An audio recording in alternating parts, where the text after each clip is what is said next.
નમસ્તે મિત્રો, જય માતાજી, જય સિયારામ. કેમ છો બધા? મજામાં? સ્વાગત છે એક નવા જ વિડીયોમાં.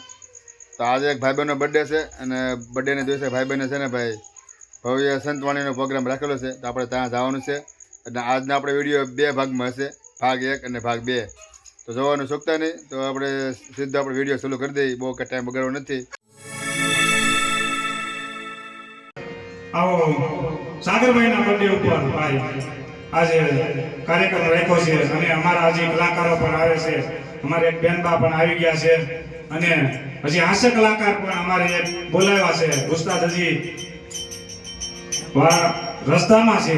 તો આપણે સાગરભાઈના બર્થડે જે આવો આયોજન રાખ્યું હોય હનુમાન દાદાના સાનિધ્યની અંદર કહીએ એમને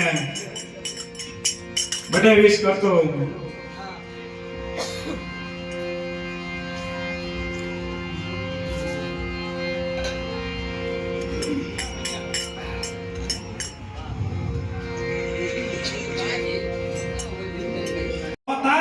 એક તાર રાખ ની 100 તાર નું શું કામ છે બાપુ? ઈ કે મારે તો એક જ તાર છે પણ આ તો 100 તાર મારું નામ છે એમ. ત્યારે આ ભજન લખાણું.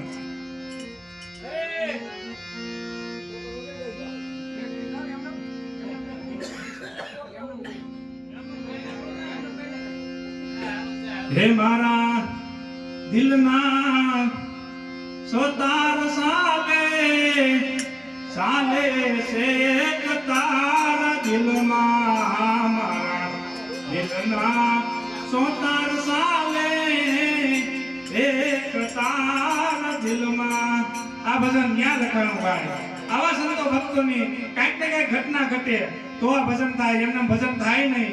એમ હીરા ભગતનો ઘડેલો મેન તમે બધાય સાંભળ્યું છે ભજન ભાઈ. ઈ એકનો એક છોકરો, એમનો એકનો એક છોકરો 25 વર્ષે યાત્રા કરીને પાછા વળ્યા અને ઝાપામાં અંદર આવ્યા. શેલી દ્વારકા ઇતિહાસ બહુ મોટો છે. અત્યારે આપણે ભાઈ ઘણા કલાકારો છે.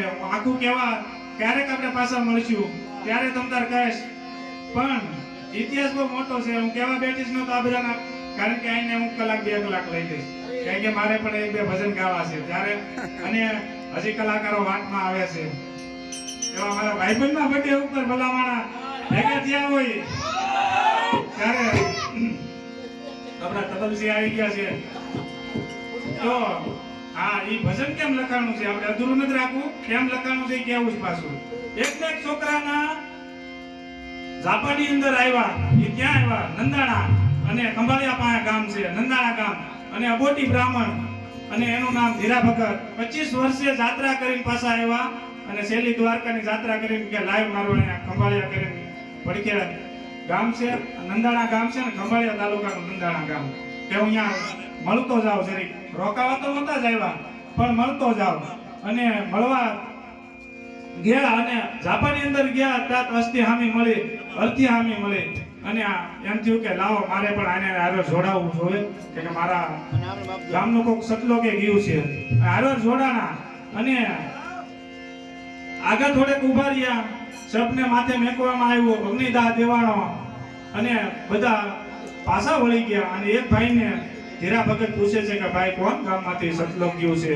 ત્યારે ધીરા ભગત કહે છે કે ભાઈ અબોટી બ્રાહ્મણ ધીરા ભગત હતા, એનો એકનો છોકરો મોલ મજૂરી કરતો અને સરપટસ થયો અને એનું આ શબ બળે છે. અને ધીરા ભગતે ભાઈ પાછું વળીને જોયું, કારણ કે ધીરા ભગત નીકળી જતા હતા 25 વર્ષ જતા અને ફકીરી જીવન થઈ ગયું હતું. કોઈ ગામના લોકો ઓળખી શીખા નહોતા. ધીરા ભગતે આમ જોયું ને તો ભાઈ લાકડામાંથી ધુવાડા નીકળતા હતા. ત્યાં આ ભજન લખાણું. સંસાર ધુવાડાના ભાસકારે હારે આવે નહીં ને કોઈ, રંગ પતંગ નો ઉડી જશે. પતંગ કોને કીધું? આપણા શરીરનો રંગ એવો નો રહે ભાઈ. આ ન્યા એને આની અંદરથી આમ દર્દના ભર્યો એમને આ ઠાકરને ધણીને સામું જોઈને નાદ કહેવાય ગયો. અને ન્યા ભજન લખાણું. સંસાર ધુવાડાના બસકારે હારે આવે નહીં ને કોઈ, રંગ પતંગ નો ઉડી જશે. એ વાલા રંગ પતંગ નો ઉડી જશે. હે માથે આંકડાનો થોર, હે માથે આંકડાનો થોર, હે તે હરિનો રસ પીજીએ આપણે, હે તે હરિનો રસ પીજીએ. આ ભજન ત્યાં લખાણું. એમ ભાઈ અનેક ભજનોના એવું હું ઘણા ભજનો જાણું છું. એમ અમુક ભજન એવા છે કે જાણે આપણને સમજાય નહીં. એમ આપણે દિવાળીબેન ભીલ બોલતા, મારે ટોટલે બેઠો મોર ક્યાં બોલે. ભાઈ એમ ખબર છે કે આમાં ટોટલે બેઠો છે મોર, ક્યાં બોલે એ પૂછવાનું કારણ શું છે? પણ ટોટલે બેઠો તો મોર બોલતો નતો, એટલે એમ કહેતા ક્યાં બોલે છે આ મોર છે પણ ક્યાં બોલે. એમ એવા ભજનો અમુક છે. પછી માછલી વિયાણી દરિયાને વેટ સરવાણા જન્મ માજંબે. આપણે આ ભજન અડીકડી વાવને નવગણ કુવો, નવગણ ને હજી તમે એમ જોવો કે 250 300 400 વર્ષ કદાચ જ્યાં હોય ત્યારે સરવણ તો રામા અવતારમાં ના નવગણ કુવો ક્યારે હોય? ન હોય. પણ નવગણે પછી ગળાયો હોય, પછી આ ભજન લખાણું હોય, એવું બને ને એવું. એટલે આ ભજનો આવા છે. અને ભજન એમને ન સમજાય ભાઈ.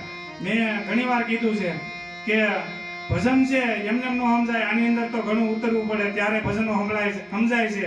એમ આપણે ખાલી સામાન્ય ગણપતિ મહારાજનું લેવી, ગણપતિ બાપા છે એને જો તમે ભોળાનાથે માથું સિરચિત કર્યું તો ભાઈ માથું તો ન્યા જ પડ્યું હતું. પછી હાથીનું લગાવવાની શું જરૂર? એ તો ભોળિયો નાથ હતો, અખિલ બ્રહ્માંડનો માલિક હતો. આ ભજન આવા છે કારણ કે માથું ન્યા જ હતું ભાઈ. એ તો ઈની નો સોંટાડી શકે, હાથીનું સોંટાડી શકતો હોય. એ તો એનું માથું ન સોંટાડી શકે. પણ ભજન એમ આ ભજન આવા છે એમને સમજાય નહીં. એટલે તો આપણે હવે તબલસી ભાઈ પણ આવી ગયા છે તો આપણે ભજન તરફ જઈએ.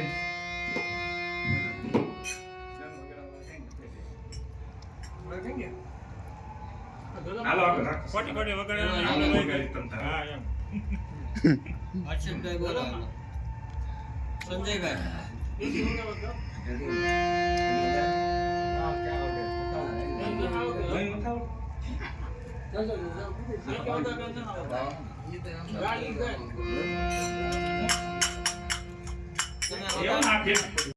હાલો હાલો હાલો માઇક સહી હાલો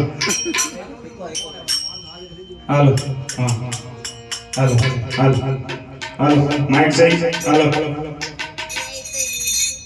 થઈ ગયું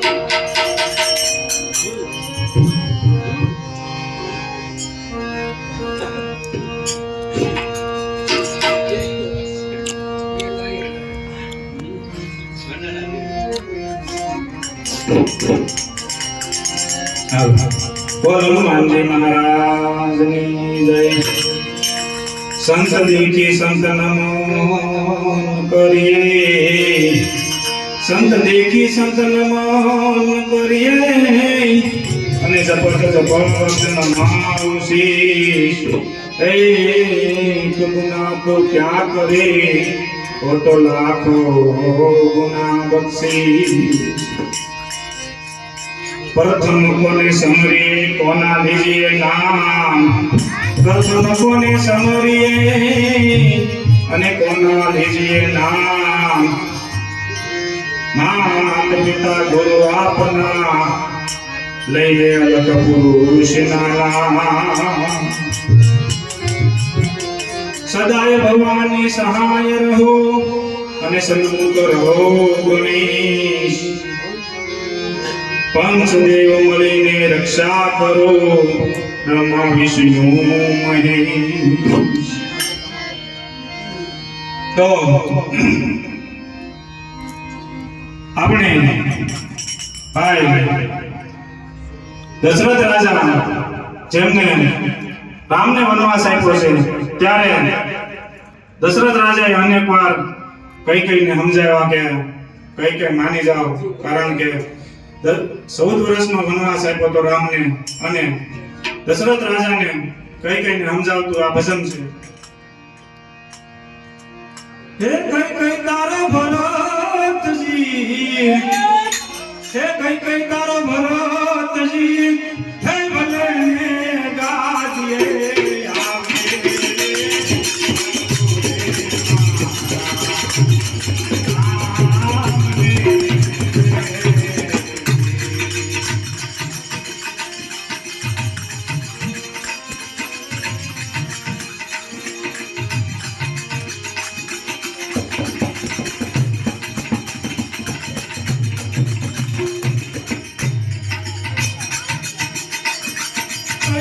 તારો ભરોસી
ભોળને ગાદીએ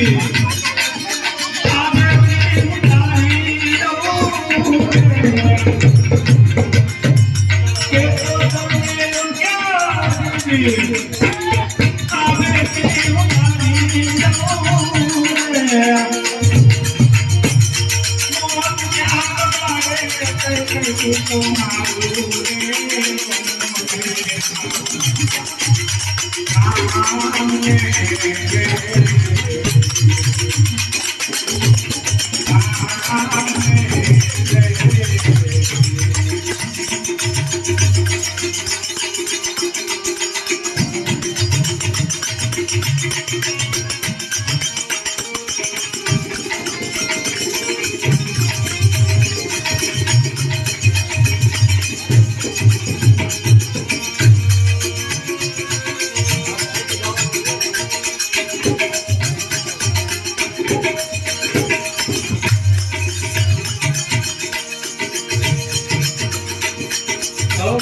દે મારા રામ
મફતમાં